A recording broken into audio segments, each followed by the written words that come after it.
Hello and welcome back to the Wandering Cantos. Today we're going to be talking about Marty Supreme. So as always, I just wanted to start with a short little spoiler warning. This review will be spoiling the plot of the movie, so if you haven't seen it yet and you don't want any spoilers, this is your time to click off. But with that being said, I think we can jump right in. Got a lot to talk about because this is sort of the movie of the year, so let's jump right into it. Where to start? All right, so I guess I'll start with, what I thought this movie was going to be about. So I tried to avoid as much of the promotional material as possible, especially the trailers and anything that could reveal the actual plot of it. Although if you've been on the internet the last couple of weeks, you know how impossible it has been to avoid really any mention of it, because there was the whole the rap thing, there was the blimp, the orange Zoom call, obviously the ping pong ball stuff, and the big sphere in Las Vegas. So there's all this stuff. Timothy Chalamet was everywhere, especially with the rap thing. That kind of worked out well in terms of promotional material and timing. And so via all of this stuff, I kind of figured out somewhat that I was like, okay, so this has something to do with, a guy who plays table tennis and who maybe invented the orange ping pong ball. And so in regards to that, I know that those exist in the current day, so I was assuming this was going to be a really weird, inspired by a true story film that was about, one of the best table tennis players of all time who rose to the ranks. And, I thought it was going to be much more like a sports movie where I was going to show him working his way up through the brackets to win some sort of tournament and sort of all the drama around that. And what's weird is that's partially correct, because it does have to do a bit with the argument for why there should be orange ping pong balls, and it does have to do with a really skilled table tennis player, but so much of the actual movie has basically nothing to do with table tennis, and it's much more about the time that Marty spends in New York as he's trying to sort of lie and cheat and, creatively figure out a way to get to Japan to participate in sort of this other tournament where he can get a redemption arc against the opponent who beat him in his first tournament in London. Probably not his first tournament of all time. I don't know about that either way, but the first one we see in the movie. Now, so it's much more of a movie where it's sort of like watching, a charismatic character who is compelling. Whether they're morally good or not isn't really relevant. Let's say good, bad, and draw an X through that. Watching a charismatic, compelling character sort of navigate a increasingly complex set of lies and situations and circumstances, all to sort of pursue whatever their goal is. And so in this one, it's both sort of a selfish goal and also sort of a understanding one, because he's a driven person who's highly motivated to participate in this larger league of table tennis. So that's really what it's like, which is part of one of my only real complaints about this movie. So, to sort of jump ahead of myself and discuss it at large, this is a really, really good movie. It's, it's a nail biter. It's really intense at times. It's funny. It has a lot of good twists and turns and sort of plot twists and, kind of jaw-dropping moments. The cinematography is really good. I also thought, while I'm talking about all of this, it takes place in the 1950s, but it's more of a in quotation marks because there's a really interesting stylistic choice of sort of like a fusion of modern slash also sort of like 80s, because there's a lot of like 80s music with the 1950s. So this isn't your classic 1950s biopic where everyone, starts talking in the dialect of the time and everything is focused on capturing how people moved and acted and talked and interacted at that time.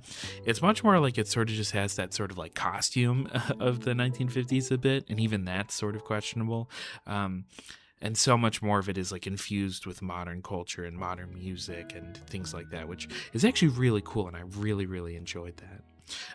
But what I was gonna say is that one of my biggest sort of complaints about the film, in terms of when I walked out of the theater, I knew I really enjoyed the movie and I knew it was really good, but something that was bugging me is usually with this type of film, which I've written over here, which is where you're watching this compelling, charismatic, morally questionable but driven character who it starts off with a couple small lies and then a couple moments of perhaps misbehavior in terms of like doing something wrong to achieve their goal, which ultimately has consequences. And usually, with this, there's sort of a snowball effect. And so, the consequences of the lies start to grow and grow and grow and grow and grow, and things get increasingly more and more and more and more complex. So the most satisfying part of this story is usually seeing this quote-unquote hero figure out how to deal with all of this insurmountable, consequence and, complications, and how they're going to use that to get out of it and, escape unscathed, let's say. You're never actually unscathed, but they're going to try their best. So what's weird about this one is, let me move my board a bit. I just realized you can't really see what I'm drawing over here. What's weird about this one is so many of the things end up sort of having no consequence. So, for example, he's having an affair with Kay, so he's not only sort of cheating a bit, questionable, maybe cheating, maybe not, on, his girlfriend who is pregnant and who is also married. But also, Kay is also the wife of his effectively sponsor. And, there's a scene where they get caught in public having this affair, and he steals from her and steals her necklace, but then it ends up having no, monetary worth. And, nothing really comes of this, because ultimately, if he hadn't cheated with Kay and slept with her, things still would have worked out in terms of the actual movie, because it's more about his sponsor, which is played by Kevin. I forget I think it's not a Rockefeller, it's something like that. He is the one who ultimately brings Marty to Japan. And the big thing that Marty has to do, that's the big humiliating thing that you might have heard about if you haven't seen the movie yet, is that he spanks him with like a table tennis paddle. And so it's this moment of humiliation, and also because this is a character who likes to think of himself as doing everything of his own volition and doing it himself. And so here he has to, totally humiliate himself and basically, literally bend over for Mr. Wonderful. But the reason he's having to, humiliate himself in this way, it has everything to do with the conversation earlier in the movie where he sort of mocks Kevin's character for his son dying in World War II. And originally turning down this offer of playing this exhibition match where he's going to lose on purpose and all of that. So it never actually had anything to do with Kay. They get caught by cops, but they don't actually get arrested. His girlfriend, girlfriend I put in quotes, who's pregnant, she never finds out about Kay. So it's not like, oh no, he's cheating on this girl who he's eventually gonna, be a father to her unborn child, all that stuff. Nothing really comes to that. Another one is there's this whole plot point, as we mentioned earlier, about these orange ping pong balls. And the whole thing he says is that when he's wearing white, or if the table's white, or if his opponent is wearing white, it's almost impossible to follow a white ping pong. So he wants to use these orange ping pong balls. And it's so expensive to make them and all this stuff.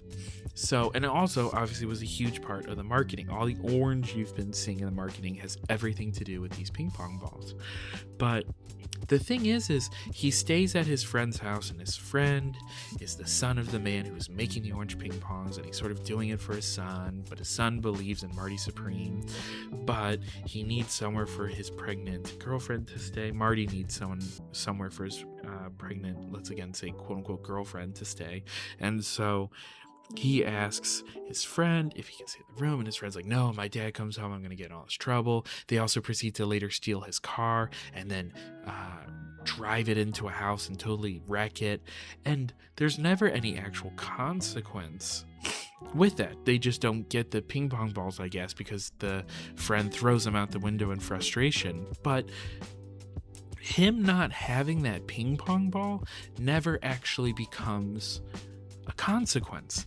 And it's all the weirder is because in the final showdown, when he's playing against this, this Japanese table tennis player who beat him in the first tournament, and there's all these stakes of if he loses, he has to kiss a pig, and he's going to be humiliated, and now he can't get back to America because he's pissed off, his sponsor by challenging him to a real game. They both take off their shirts so that he can, they're actually going to play it for real, and they're both wearing white, and so it's like Chekhov's gun, where it's like, oh, this is the final tournament.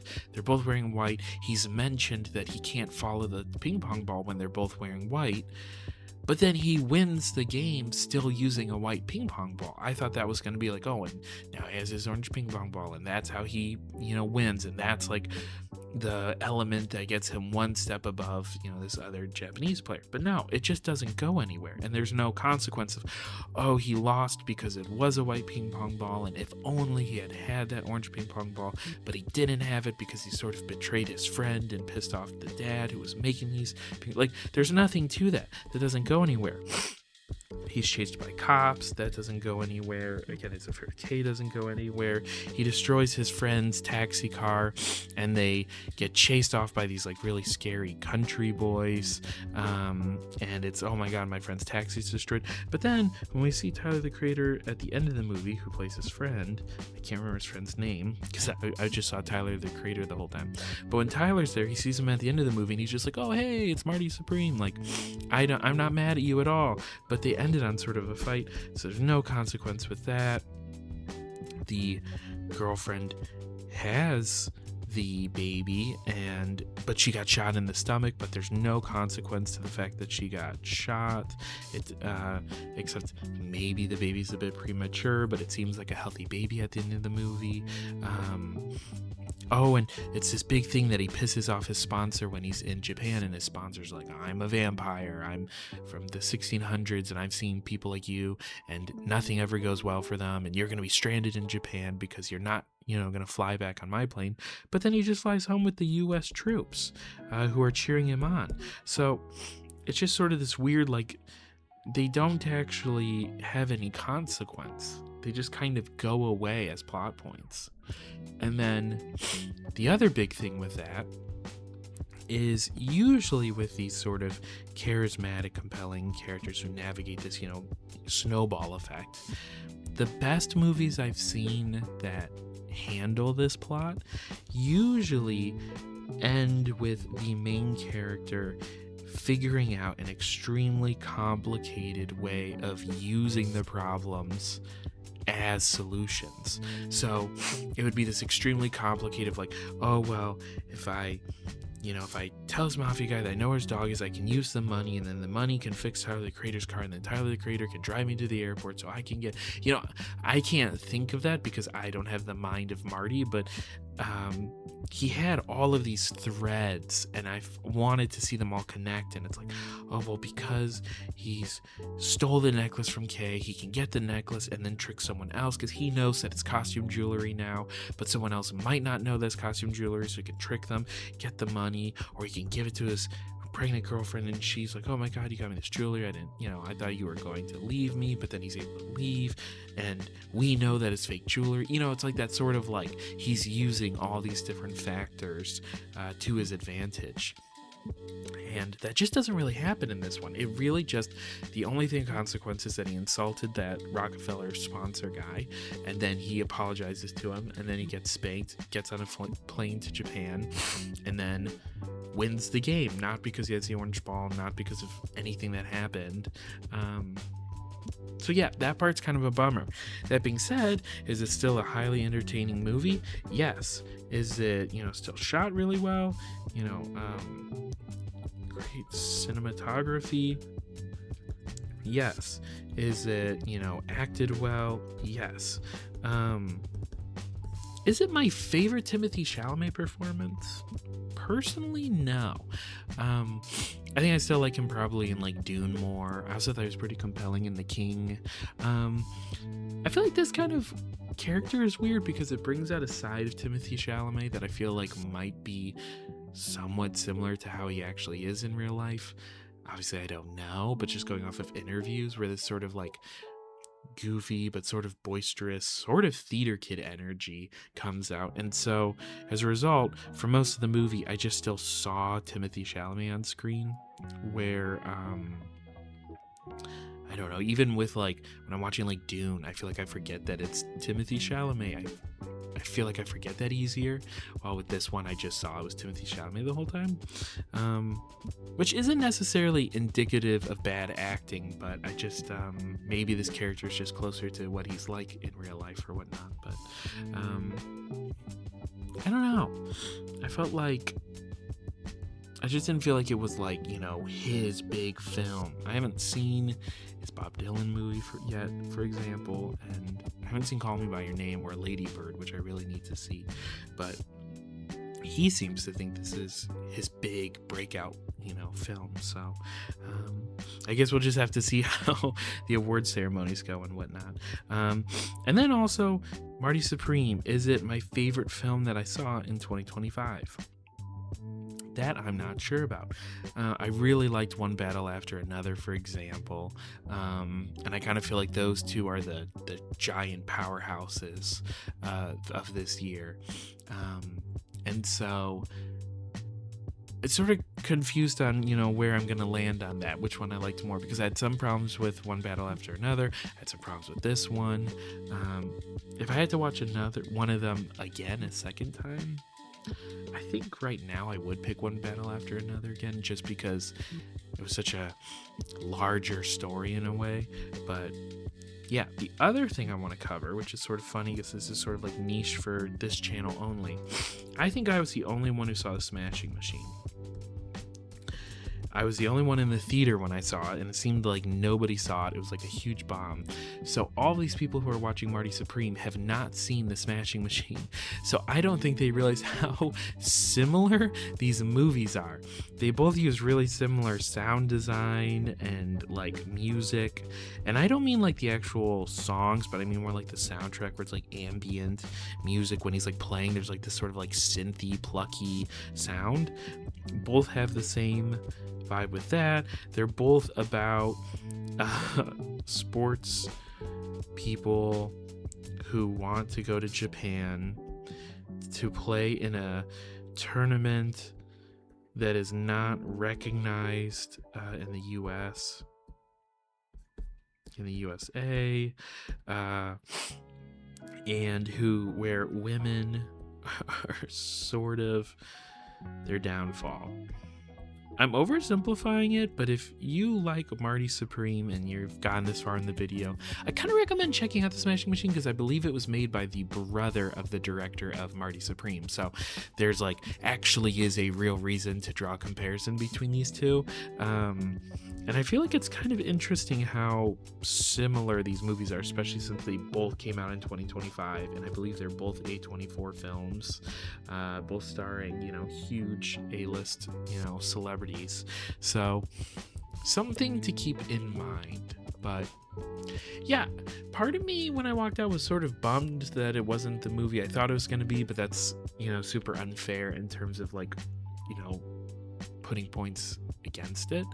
I feel like the only real points I would put against it is that the issues didn't connect in a way at the end, and or they just didn't hold any consequence. So there was tons of things that seemed like they were going to become this huge problem that just completely fizzled out. I mean, his girlfriend character, again, not really his girlfriend, but sort of, she tricks this mafia guy, and he actually starts stabbing people in the street, but it's not like she's going to get arrested for participating in the stabbing of that Italian deli worker. And again, are the cops still going to come after him? He also assaulted the girlfriend's actual husband, and he beats him with a trophy, which is obviously assault. And in this world of the world building of this movie, the cops do exist, the cops do pursue you, crime has consequence, and it was technically an unfair beating because the girlfriend lied about getting a black eye, and that's why he attacked him. And so, is there going to be consequences for Marty Supreme in the fact that he assaulted a guy in the middle of the night? We don't know. And also, I think this is more like they were trying to be deep, but it is interesting that it's sort of a fake victory because it's not actually in a tournament, and he's not allowed to play in the tournament because he insulted everybody. But it does mean something to him. However, his whole thing is that he wants to be this famous, ping pong player. He's competitive, but he also wants money. He's constantly saying, I'm going to go overseas. I'm going to get all this money. It's going to be way more than you could ever imagine, and I'll be able to pay everyone off. And he obviously doesn't get any money for this fake victory, but he still seems satisfied by the end. And someone might say, oh, well, that's because clearly he never actually did care about the money. He just cared about his pride in beating his opponent. And I think he definitely cared about his pride. But I also don't think I would say that he actually never really cared about the money, and all of that was a facade, because clearly he lives in a world where he has to care about the money and whatnot. So I get that it seems like I'm being a bit harsh on this movie, but I do want to re-emphasize that I really loved it. It's just for the purpose of this video, this was sort of the things I wanted to talk about and that intrigued me the most. So yeah, I think I'm going to wrap this one up there. I hope you guys enjoyed this. If you did, please consider, liking the video and subscribing. There's going to be a lot more of these. I'm super excited about 2026 and, making more content and growing this channel and seeing where we are at the end of 2026 when we start 2027. So if you want to, come along for the ride, please consider subscribing. But with that being said, thanks again, and I will see you all in the next one.